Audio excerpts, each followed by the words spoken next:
Jérôme Devague, bonjour. Bonjour Patrick.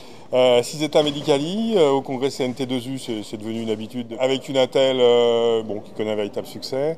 L'A2T, donc on avait vu effectivement avec le professeur Houdinot tout l'intérêt d'immobiliser ces deux articulations.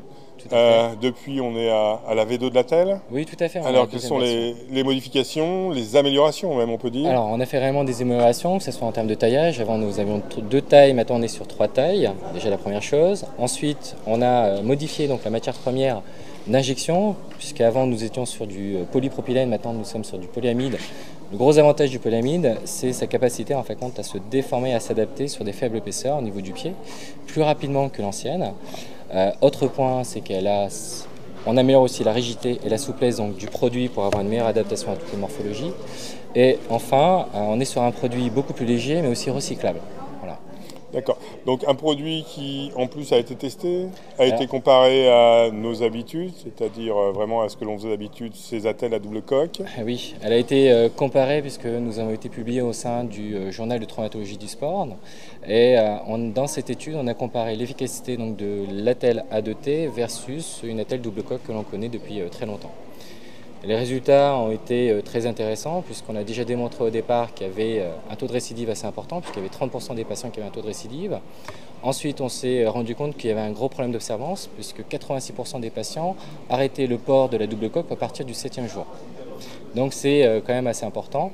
On a démontré aussi qu'avec l'A2T, on avait une observance qui était vraiment améliorée puisque les patients, 86% des patients aussi conservaient l'attelle A2T jusqu'à la fin du traitement. Un fait important pour la compliance, hein, Oui, c'est surtout le positionnement de l'attelle initiale. Donc, oui. une formation pour les paramédicaux, pour les soignants qui vont les poser dans le service d'urgence. Mais ensuite, le confort fait que le patient garde l'attelle.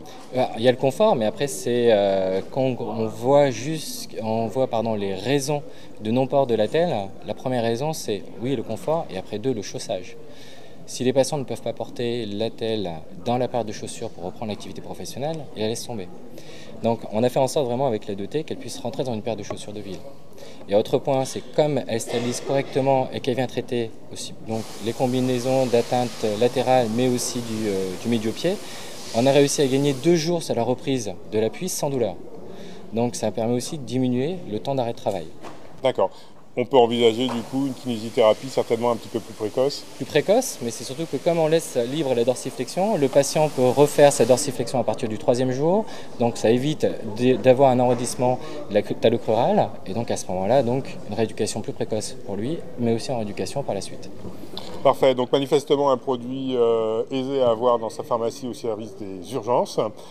Qui améliore la qualité et la compliance en fait surtout du patient. Or on sait que c'est un des paramètres importants d'une reprise précoce de la marche et de retrouver effectivement un état, une mobilité antérieure au traumatisme.